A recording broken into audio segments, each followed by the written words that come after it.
kabit mo. Paalam mo sa lahat na dapat matagal lang kang iniwan. I'm not ready for another relationship. I'm being responsible. I'd be a better father to your son. Hey! Your kid's off now! Your kid's gonna disrespect me. We'll send him away. Okay, usap siya. Bigyan mo naman ng pagkakataong bumawi sa'yo. Naniniwala ka ba sa second chances? Yung bang pagbibigay ng pangalawang pagkakataon sa taong nagkasala sa'yo? Lalo na kung siya na may humingi na ng tawad at nangako magbabago na. Yan po ang buod ng ating nakakakilig at nakaka-inspire na totoong kwentong pag-ibig ng isang very young couple na na-in-love, napakasal, pero kalaunay nagkahiwalay. May pag-asa pa kaya silang magkabalikan gayong pareho na silang may kanya-kanyang bagong karelasyon? Will true love prevail in the end? Ihanda na ang inyong mga puso at saka yung mga mag-partners dyan. Mag-holding hands na kayo at sabay-sabay natin pakatutukan ang aming special Valentine presentation na pinamagatang Unbreakable, the Charm and John Ray Love Story. Charm, kwento mo muna sa amin, paano kayo nagkakilala ni John Ray, ang iyong asawa? And actually po, nung high school po talaga, crush ko na po talaga siya.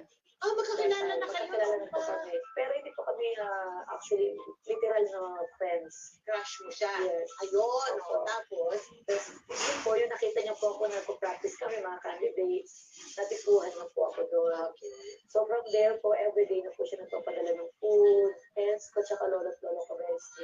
Okay. So dinadaan niya po sa aking manager, sa friends ko, yung panliligaw niya.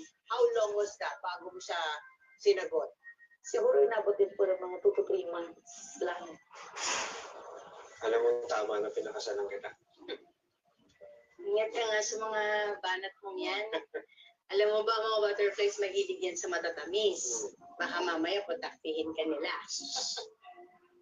At alam mo ba, ang mga babaeng paru-paro nakakakita ng mga ultraviolet lights na hindi natin nakikita? Para kami mga girls, namin nakikita na hindi nakikita ng mga guys. Tulad ng... Nakikita namin pag nagsisinungaling sa amin, asawa namin. Oo, ano? At saka nalalaman din namin pag hindi naniniwala sa amin, kagaya ngayon. Alam mo, kapraningan ng tao. Diyan. Ngayon, nakikita mo ko kung gano'n ka pamahal. Gaano? Ay, mahal.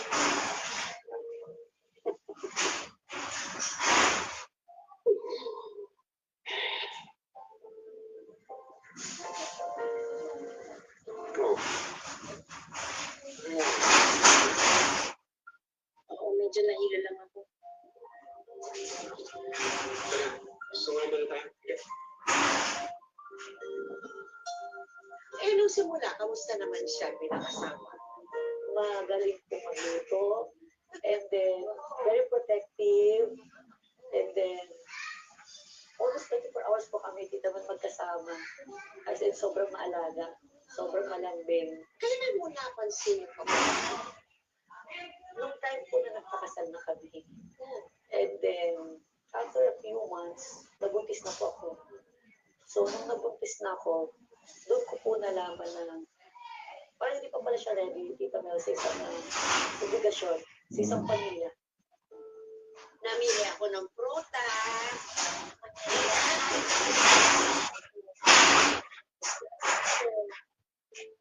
Nakabuhanan mo. Nakabigyan pa na lang.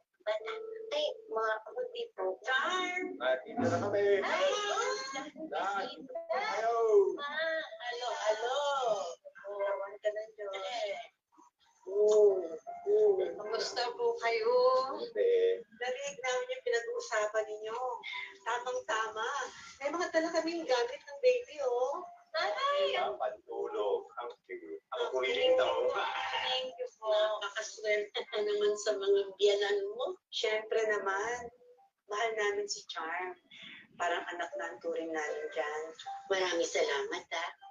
Dahil sa inyo, nakahanap ng bagong mga magulang ng apo ko. Yeah. Kahit naman pinamigay ako ng mga magulang ko sa inyo, parang kayo na rin ni Lolo yung naging tatay at nanay ko. Ay, gutom po ba kayo? Nagluto ako. Kain tayo. Mabuti pa nga. Sige. Sandali. Si John Ray nga pala. Nasa trabaho po, pinatawag ng boss niya, hindi po nakatanggi. Naku, hindi na siya dapat nag-overtime, lalo na ngayon na malapit ng kabuwanan mo. Mas kailangan mo siya ngayon. Charm, anak, may problema ba kayo ni John Ray? Wala po. Okay lang po kami. Mabuti naman.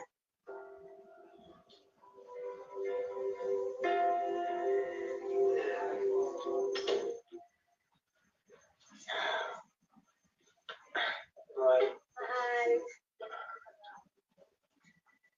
Mahal, saan yung wedding ring mo? naiwan ko lang rin yung sa loob ng bahay niya. Gusto mo kunin ko? Sandali. Huwag na. Hindi naman mawawala dyan. Ay, mahal. Nakausap mo na ba yung boss mo tungkol dun sa leave mo pag nanganak ako? Ayos na yan. Ay, kanina pala, mahal. Alam mo, nakita ko. Pwede buksan na sa pag-usapan. Pagod ako eh. Sige, tayo nga ka.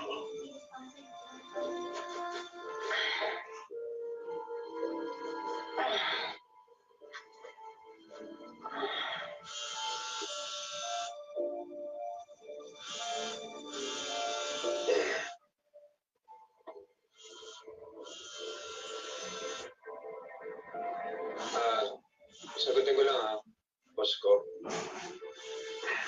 Sige. Matagal-tagal na rin tila naglalamig si John Ray sa asawa hanggang sa madiskubre na nga ni Charm ang dahilan ng pagbabago nito. Baka naman pagod lang talaga yung tao. Oo nga, Lola. Natatakot lang kasi ako. Paano kung meron na siyang ibang babae? Hoy, Charm, huwag ka mag-isip ng ganyan. Kausapin mo siya. Ano itong ride share natin? Ang tagal. Sana nga ba? Ayan nga eh. Kanina pa siya nandyan eh. Hindi ko magalaw.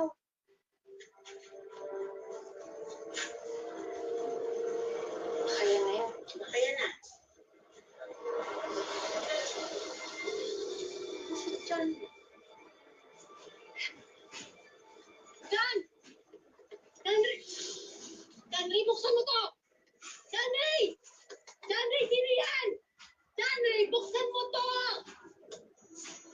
Sino yan? Gusto na yun, magpapaliwanag ako. Magpaliwanag ka talaga. Kitang-kita kung paano lumingkis ang babae niya sa'yo ah.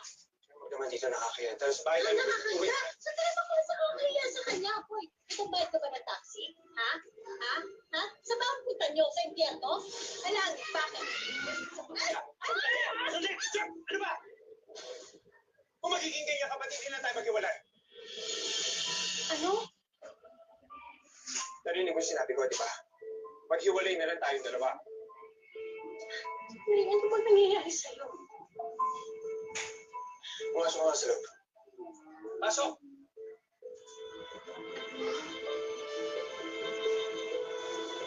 Huwag ka lang. Natatakot ako magkaanak. At natatakot ako magkapamilya. Hindi ko alam, natatakot ako sa responsibilidad. Natatakot ka, kaya iiwan mo ko. Bakit Hindi ko basta natatakot na nalaman kung buntis ako. Na pwede nilang buksan yung chat ko. Na pwede ako mamatay para nabuhayin yung magiging anak natin. Henry, alam mo kung gaano ako natatakot maging ina. Dahil bumubuhay ko walang inang kumanda sa akin. Naisip ko bang iwan ka? Naisip ko bang hindi na ituloy sa pagbubuntis ko? Yay! Dahil mahal kita. Mahal kita. Hindi ka ba naaawa sa magiging anak natin?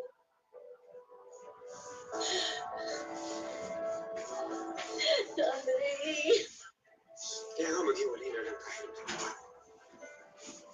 Ay! Dito sa magiging anak natin. Dahil ayoko naman lumaki dahil nakita niya tayo mag-aaway. John Ray, parang awa mo na. Ayoko na ba kayong anak natin pumunta? Parang awa mo na, John Ray. Dahil na muna ako di pa umitin. Please. John Ray, tara na. John Ray. Tara na, John Ray. John Ray. Oh no. John Ray.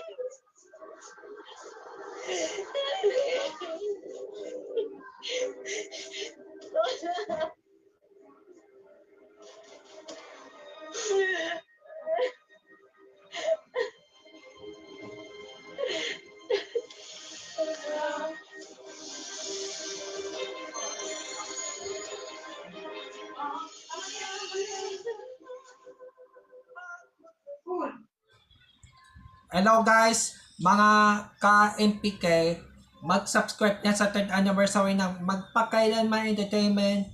I-click natin yung subscribe channel, i-like sa Facebook page, i-tweet sa Twitter, i-follow lang sa Instagram, at mga social ng mga media accounts. Maraming salamat po mga ka-Magpakailanman.